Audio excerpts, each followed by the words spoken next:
ñaari waxtu toftal fanweeri simili ci télévision Futurs Médias dal leen ak jàmm ci xibaaru marax yi dina bokk ci li ñuy waxtaane mbiru yoon foofee ca tribunal tey ñu fa waroon déglu Barthélémy Dias di maire Mermoz Sacré-Cœur loole aju woon rek ci mbiru Ndiaga Diouf moom ak ñooñam nag teewuñu fa woon tey ñu ne rek dañu dàqandi boobule àtte ba fukki fan ak juróom-benn ci weeru janvier ñu wax ci beneen mbir Khalifa Sall dina doon candidat te amul kenn ku ko mën a tere kaddu yooyu nag ay xaritam yi duppe seen bopp ay xalifis ñoo ko fësal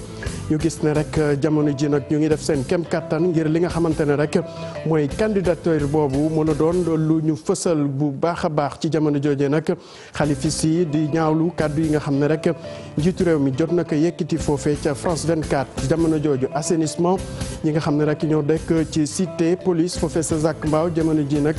ñoom nelawatuñu ba yandoor li ko waral nag train express régional ak liggéey biñ ci sumb ñuy ragal rek li nga xam ne mooy réseau d'évacuation ndox mu baaxul mi ak ndoxu taw bi mën a fàtt ba jural leen ay jafe-jafe ci wàllu koom-koom gannaaw bi nga xam ne rek ministre Amadou Ba bi ñu jagle lépp lu aju ci wàllu économie fii ci Sénégal dafa fësal ne réew mi dafa am jafe-jafe ci wàllu koppar jamono ji inspecteur des polices inspecteur des domaines bi impôt domaine di alakan di fësal njaxare bi mu ci àndal di sàkku rek ci kilifa yi ñu def seen kem kàttan ngir jafe-jafe yooyu bépp Sénégal du ko mën a nemeeku mu gis ne nag loolu mën na doon loo xam ne rek li ñuy doxale la ci wàllu koom-koom bi méngale ko politique bi ba tax na rek faw ñu soppi ab doxalin mbokk yi loolu mooy ponk yi boo leen taxee loolu tuuti ñu faram fàcce ko.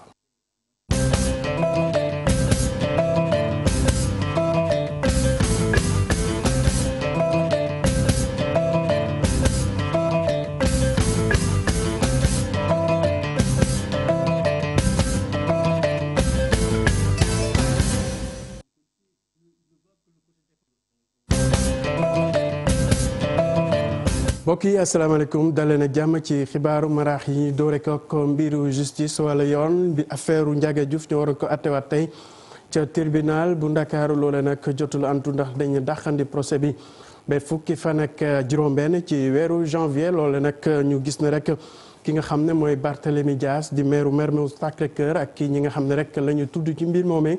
amul kenn ci ñoom koo xam ne rek teewoon na fa.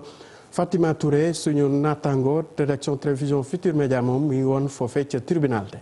ci àllarba bi 14 novembre tribunal daal di renvoyé procès Barthélémy Dias ci affaire Ndiaga Diouf mi nga xam ni dañ ko fi rayoon ci atum 2011 6 janvier 2019 nag la ñu jàpp ni maire Mermoz Sacré-Cœur war na taxawaat ci kanamu àttekat bi ngir xam ndax day dellu këram wala rek tribunal daf koy condamné li waral renvoi bi nag suñu sukkandikoo ci suñuy source mooy que ni avocat Barthélémy Dias nag jotuñu benn citation bu nga xam ne rek dina leen permettre ñu daal di wuy ji tribunal ci fàttali Barthélémy Dias 22 décembre 2011 tribunal daf ko condamné woon ci 2 ans yoo xam ne rek 6 mois yi lay tëdd kaso tey nag affaire Ndiaga Diouf daal di ñëwaat ci table ji ci contexte boo xam ne rek élection présidentielle ñu ngi ko dëkkmal 24 février 2019 lieutenant Khalifa Sall nag di jëm ci procès boo xam ni ñu bëri dañoo jàpp ni rek risque la ndaxte parquet bi nag dafa ñaan rek ñu daal di koy tëj fukki atu kaso.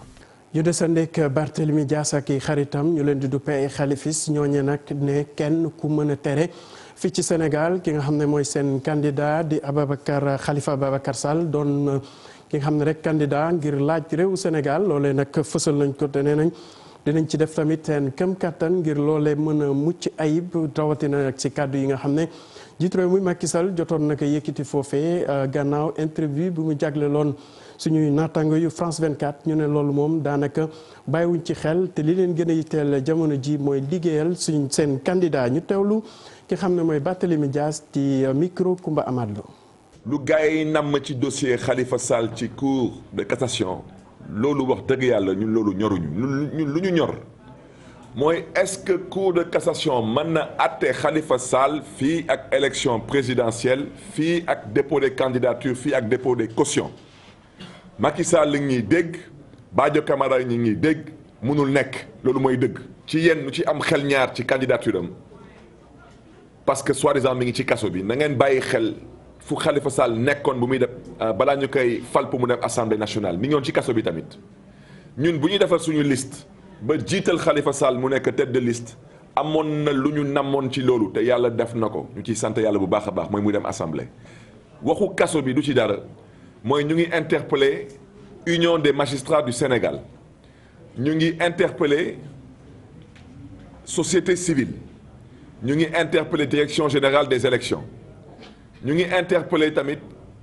bépp acteur buy dugal loxoom dans le processus électoral. ñu dem ba ca bët saalumu réew mi doomu Ndiir foofee nga xam ne rek dañ fa faatoon benn góor ak i jarbaatam gannaaw ay sàcc bu ñu dalee seen kaw ci loolu nag ñu ne gendarmerie bu Touba tranquille te mu bokk ci brigade territoriale bu Diouloulou nag jot nañu def ci fukki fan ak ñaar ci weeru novembre atum 2018 bi ñu teg loxo ñi nga xam ne rek dañu jàpp ne seen loxo dafa laale ci mbir moomee ñu fàttali rek ñi nga xam ne ñoo ci leer woon dañ leen dóoroon ay paaka ki jaasi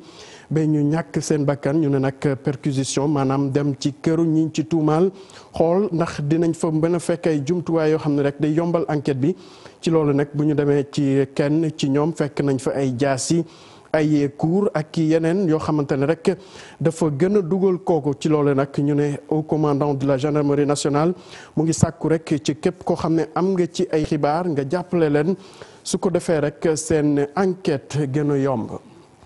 ñu wax ci leneen rawatina waa CNTS ñu doon amal ab waxtaan tey ci loolee aju rek ci jafe-jafe yi ñu nemeeku ci wàllu liggéey fii ci Sénégal ñu ne nag jamono ji feew ñu def kem kattan ngir méngale ko jafe-jafe àdduna rawatina ci jamono joo xam ne ñu ngi wax ci xaralu yees yi Tilo Mamadou Sam andi ci ak Marja. am liggéey fii ci Sénégal doon na lu jafe lool ñi di ko seet bëri nañu waaye néew ñi ciy jot xeex li ni mel nag soxal Confédération des travailleurs du Sénégal. dañ ko précariser ay sous-emploi ay sociétés de sous-traitance amuñu sécurité sociale amuñu protection sociale donc liggéeykatu Sénégal sonn nañu salaire yi demeetul noonu donc loolu yëpp nekk na ay problème moo tax ñuy waxtaan ci thème bi ñu jël ci congrès bi loolu moo ko gën a wundu parce que si on ne fait rien le travail disparaît. mu doon situation buy persister surtout jamono ji ñu nemmeeku li ñu tuddee l'avancée de la technologie. parce que tey boo déggee supermarché yow avec ton téléphone smartphone nga mën a dem rayon boo bëgg nga jaar fa jël li ngay jël à partir du téléphone prix bi waa ji répertorié ko ci sa banque soo paree bay génn dem nga sa emploi boo génnee ba ci bunt bi mu defal la message ne la jënd nga temps fay nga temps débité nañ ko sa compte bancaire ana vendeur ana caissier ana gardien te foofu lañ jëm loolu am na actuellement dans le monde. waxtaanee ëllëgum liggéey ak syndicat doon thème bi ñu nar a waxtaanee ci seen diiru congrès bi. thème bi nag ren thème bu jàpp ne ne thème bu am solo la ndax dañuy wax ne ëllëgu liggéey ak ëllëgu syndicat yi donc parce que jàpp nañ ne Sénégal du Sénégal rek àddina bi yëpp tey jii liggéey dafa gën a rare wala en tout cas ni ñu ko xamee woon liggéey classique bi ñu daan def mi ngi bëgg a ñàkk.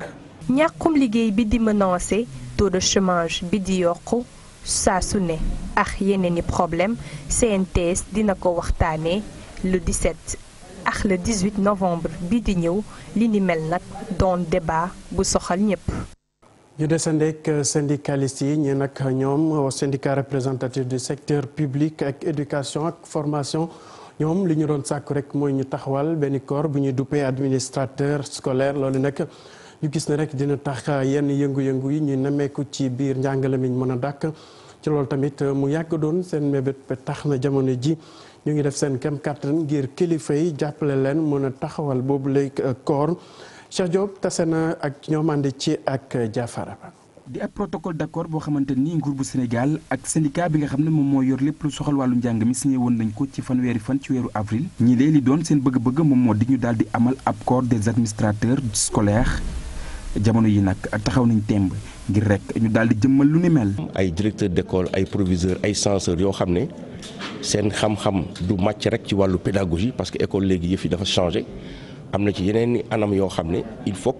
ñi nga xam ne ñoom la ñu jël pour ñuy yor école yi il faut ñu am ci ay xam-xam loolu dañu xalaat ne syndicat yi dañu xalaat ne pour ñu def ko dañu war a am ay nit ñoo xam ne loolu rek moo nekk seen liggéey dañu nekk ay administrateurs scolaires. boobule corps bu yees dina mën a tax ñu daal di jox ku ci nekk li nga yellool ngir rek njàng mu Sénégal mën a ñoŋ ca kanam. ni nga xam ne moom la ñu ko doon gérer depuis bu ñu créer école yi dafa am loo xam ne dañ ko ci gis te doy ñu ba tax na ñu xeexoon depuis 2012 pour que ñu créer benn corps des administrateurs scolaires boo ko déggee nag mooy ñi nga xam ne ñooy jiite léegi école yi dañu war a am benn formation mais également nekk koo xam ne buñ ko joxee xaalis dina ko mën a gérer correctement parce que c'est des administrateurs de budget. lii nekk ab bëgg-bëgg bu yàgg boo xamante ni syndicaliste yi ñu ngi ko doon sàkku li ñu jàpp moom moo di lii mën na sax nag daal di tax année scolaire bi. ñu mën ko amal ci jàmm. protocole du benn point ay poñ la ñu nekk ci protocole bi ñuy wax gouvernement au Sénégal bu dee vraiment poñ yooyu nga xam ne dañ ko jëmale ci protocole d'accord bi gouvernement au Sénégal respecté na ko mais bien sûr année scolaire bi day nekk année scolaire bu dal. ngir gën a ñoŋal lépp lu soxal wàllu njàng mi ak njàngale mi fii ci réew bu Sénégal syndicaliste yi nag di sàkku ci nguur gi ñu daal di wëyal bile projet ngir daal di amal njàng mi ci jàmm waaye itam gën a amal xarañte ci ñi nga xam ne ñoom ñoo di ndongo yile. Cheikh Diop ñu dem ba ca diwaanu Zac Mbao ci cité bi ñuy duppee cité police foofee nag askan wi ñoo am jàqare li ko waral ñu gis ne rek travaux yi ñuy amal jamono ji ci train express régional ñuy ragal rek mu fàtt seen caniveau yi nga xamante ne mooy yóbbu ndox mu salte mi ak ndoxu taw bi ba tax na rek ñuy sàkku ci kilifa yi ñu jël ay matuwaay bu ko defee. jafe-jafe yooyu ñuy ragal rek bañ a dal ci moom ñu déglu kenn ci ñoom Maymouna Sarr lay woo ci micro Ousseynou Thiar. fi mu ñu jëmee loolu moo ñu metti parce que bañ commencé di dekk raay bi ak poussière bi ak ñun ñu koy dund ak suñuy doom di feebar ñu commencé fa la njëkkanteeg ñun mu metti ñu gisuñu kuñ ko saafara ñu ne tekk rek toog ànd ak suñu yar ak suñu dal ñu loolu jàll ñu commencé ak ñun ak miir bi ñu ne leen miir bi bu fi jaaree daf ñu indil ay problème ku ne xam na ne maam Sira gii nii. ak Zac Mbao bi diggante suñu kër yeeg raay soreewul suñ ci bëggee bàyyil ñu 2 mètres miir bi jaar suñu buntu kër dèjà nee woon nañ leen oto ambulance bu fi dee dugg maanaam day taali duñ am fu mu jaar nee woon nañ leen oto virage bu dee duñ jëm ci kër yi du am fu mu jaar surtout maa yow sa oto bopp say doom dañuy jàngi duñ am benn sécurité te fii xam nañ ne dafa lëndëm moom trop barki dem la ñu doog a defar fii ay lampe yaa ñuy dégg raay bi ñu tegal fii nii waroon nañoo am yoon bu ñuy jaar di jéggi suñuy doom waroon nañu am raay fu ñuy jaar di jéggi. ñu wax ci mbiru koom-koom wala économie ci kàddu yi nga xam ne rek moom ministre Amadou Ba yëkkati woon na ko di fësal ne jafe-jafe ci wàllu koppar am na Sénégal loolu nag ñu gisoon ne loolu dafa fekk ne dafa méngoog njëg yi ñu pétrole bi xaw a yokku ba tax na ñu nemmeeku fii ci Sénégal ki nga xam ne nag rek inspecteur des impôts et domaines la bu nekk à la retraite turam di Alla Kane mu ne nag nguuru Sénégal jamono ji war nañ def seen kem kàttan ngir jafe-jafe yooyu ñu mën a fexe ba askan bi sentir ko Maymouna Ndiaye teewoon na ci ndaje bi ànd ci ak Pape Sangone Mbaye. ñu jàppoon ne ci atum 2017 koppar yi nga xam ni waa bitim réew dinañ ko lebal réewu Sénégal tolloon na ci juróom-ñaari téeméeri milliards ci at mi nag ñu ne ëpp na junniy milliards yoo xam ni dina fi dugg bor boobu nag jéggi na dayoo ba nga xam ni ki fi nekkoon inspecteur des impôts et domaines moom nee na lii seen woon na ko. bu yàgg ba tey nit ñaa ngi wax borom xam-xam yaa wax ne jafe-jafe am na jafe-jafe am na. 2018 bi ñu nekk mooy at mi nga xam ne moo mujj ci mandat bu président bi fi nekk donc président bi fi nekk. comme premier mandat la dafa bëgg deuxième mandat dafa bëgg dellusiwaat toogaat si nguur gi juróomi at alors loolu dafay tax ba ne ñoom bi ñu defee gafaga 2018 dañ ne dañ ciy dimbali néew ji doole yi xaalis bi ñu si jot ñi dañuy wax bourse familiale mooy jàppale njaboot yi nga xam ne amuñu doole entrepreneur rapide mooy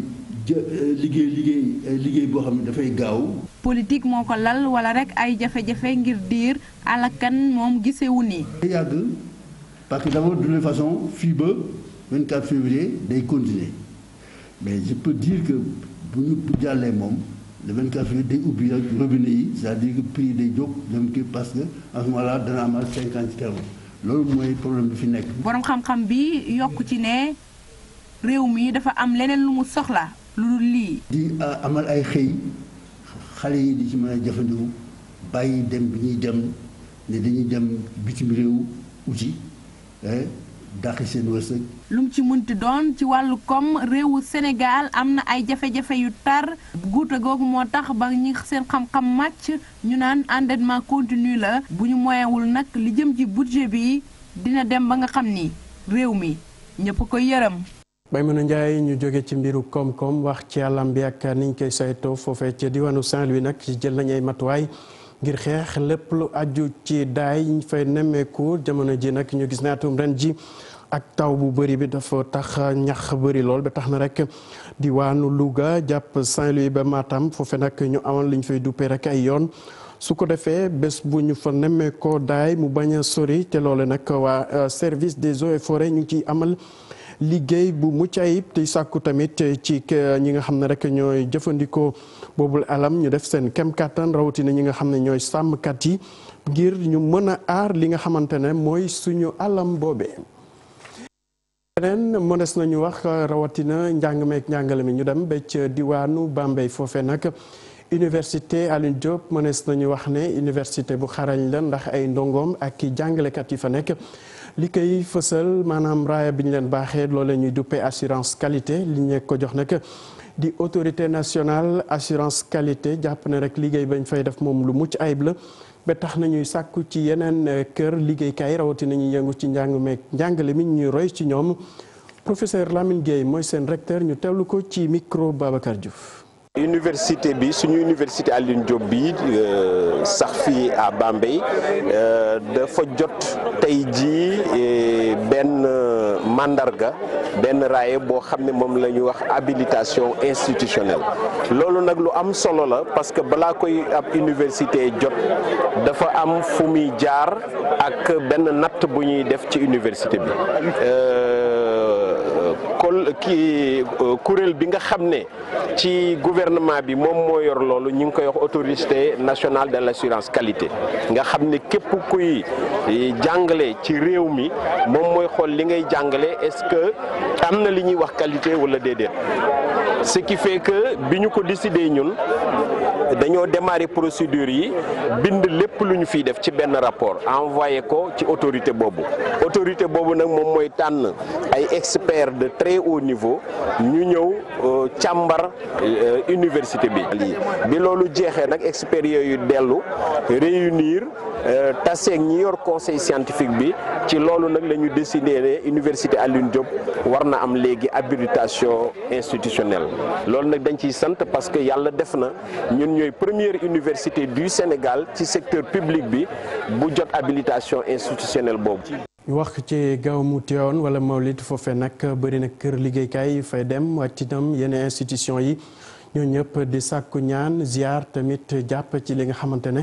mooy lépp luñ fay amal ngir xew-xew boobee gën a mucc ayib ci loole nag waa Haut Conseil des collectivités territoriales tamit ñu ngi fa woon rek sàkku ñaan ci kilifa yi niñ ko baaxoo defee chaque année bu ko defee rek ñu fësalaat seen liggéey saa su nekk li ñuy taxawee ngir jàmm sax dàkk fii ci suñu réew Ousmane Tanor Dieng Cheikh Anta Diop moo taataan ay kàddu. sant yàlla bu baax li ñu may ñu ñëwaat fii ci Tivaouane parce que su gàmmu gi jegesee dañuy ñëw fii ci ñaari tànk benn bi mooy parti bi ñu bokk muy parti socialiste daan nañ fi ñëw te boobu nekk guñ président du Haut Conseil léegi comme nag ñoo yor Haut Conseil bi dañu fi ñëw ak membre bureau yi nga xam ne am na ci Mayel Thiam ak Fatimata Niane ñi nga xam ne ci wàllu jigéen ci membre du bureau la ak yeneen membres yi ak nag ñi nga xam ne ñooy famille religieuse yi parce que famille religieuse yi ci biir Haut Conseil mën nañ ci lu ëpp fukk waaw représenté famille religieuse yëpp loolu dafa wone li nga xam ne président Macky Sall teg ci famille religieuse alors c'était la même chose d'ailleurs président Senghor nga xam ne minorité chrétienne ba pare sëriñ si kilifa diine ñoo ko jàppale Abdou Diouf c'est la même chose ak rapport yi amoon ak Touba ak Tivaouane ak ñun itam loolu nag la ñuy jéem a continuer di ko continuer ci suñu wàllu politique di ko continuer aussi ci wàllu institution yi mooy que au conseil boobu Macky Sall ci boppam moo xalaat ne kenn ëppale wu ci place famille religieuse yi mu dugal leen ci parce que dañ koy xalaatal ci wàllu gox-goxaan yi di ko xalaatal nag am xalaati famille religieuse yi loolu dara ëpp ko ci moo tax su neexee yàlla ak ni ñu ko yaakaare ak ni ko ñëpp di gisee lu ci bari luñ ciy def duñ ci juum parce que balaa ñu ciy def dañ ciy wax ak ñoom waaw loolu yëpp ñu di ko rafetlu diversité c'est loolu mooy Sénégal je crois que loolu yëpp jàng lañ ci war a tiré waaye daal li ci am solo rek mooy dañoo ñëwoon pour ziare si feddali kóllëre sakku si ñaanal leen ñoom itam.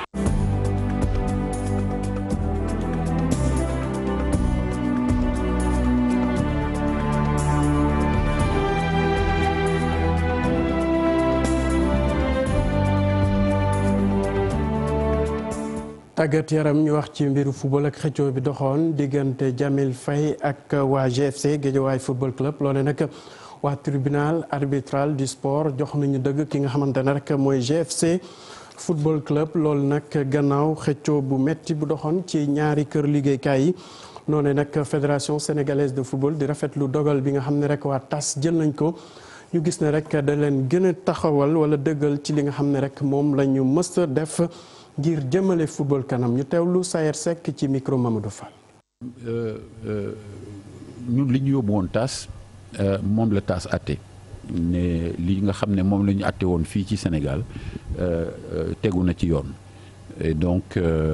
amu ci benn moddu daan boo xam ne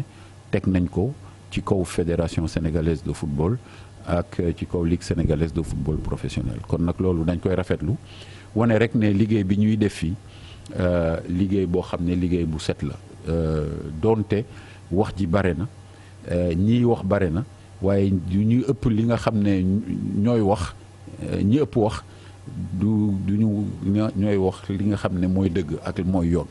yoon li ñu doon def ci yoon lañ ko tegoon TAS confirmé na ko donc loolu ñu ci am effectivement mbégte mais di wax ne Jamil Faye kenn dàqu ko ci footballu Sénégal parce que footballu Sénégal kenn moomu ko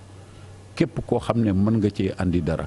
boo ñëwee ci anam yoo xam ne ay anam yu dëppoo la ak charte yi nga xam ne moo ŋànk footballum Sénégal boo ci liggéeyee ñu andi ceeg yow liggéey ceeg yow waaye nag boo ko buggee waroo andi ay charte yoo xam ne say charte bopp la bu boobaa itam ñu bañ ko dem ca fa mbaxane doone benn ñu atte ko. ci desandi mbir moom dox diggante Jamil Faye ak waa GFC ñu ne nag seen président GFC di Abdoulaye Sall moom nee na dina yóbbu mbir mi ci yoon donte sax jamono ji ñoom la ñu jox dëggal li ñu bëgg rek mooy nag jamono ji lépp gën a leer te loolu sax muy sàkku ci képp koo xam ne rek doomu Géejawaay nga wala sax nga mën a ñëw jàppale leen ci liggéeyu ndax li leen gën a ñor jamono ji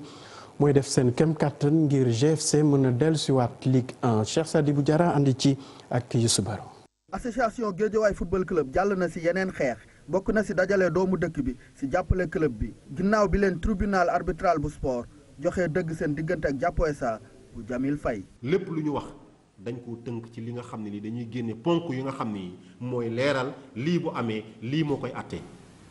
loolu ñun ci la ñu tënk woon moo tax lii bett ñu léegi nag bi lii amee ñu daal di taxaw ni léegi nag bu ñu fàtte ni ànd boo gis neexoon na bu naqaree it bu ñu fàtte la neexoon moo tax tey ñu tàllal suñu loxo ñëpp. Abdoulaye Sall ak ñooñam am nañu tamit leneen lu leen tax a jóg muy setal seen der. li indi loolu mooy protocole bi nga xam ni moom la ñu signé woon en 2011 dafa réer mais entre temps ñu defar beneen protocole mais protocole boobu ñu defar am ay ponk yoo xam ne méngoowul ak la nga xam ne lii man yore woon naa ko ma xool ni signature yi ñu ci def méngoowul ak li nga xam ne lii moom mooy sama signature loolu nag il faut ñu leeral ko ci yoon waaye boobu du doon yoonu sport kooku beneen yoon la boo xam ne bi mooy yoonu réew. ak Guédiawaye foot pro bi ñu taxawal daaw ak Thialis Faye équipe bi bëgg na yéeg ci Ligue 1 bi ren. ñun ñoo tabax suñu société waxtaan ak Thialis muy doomu Guédiawaye nag. signé ak moom ay bataaxal boo xam ne bi day xam ni société bi association bi moo ko moom waaye moom la ci ëpp ca pàcc yi nga xam ni moo tax ñu am société bi moom moo ko joxe kon moom moo koy njiitee loolu nag ñaari at la. ginnaaw at bu ñu nekkee ci mbiru yoon Guédiawaye door na Ligue 1 bi ak taxawaay bu rafet ñaari jongante ñaari ndam. ok ñu yegg si ci cappaandawu xibaaru marax yi di leen jaajëfal ci teewlu beeg safo bi ci kanam tuuti Cheikh Tidiane Diaw dina fi teew tënkal leen xibaar yi ci nasaraan jërë ngeen jëf.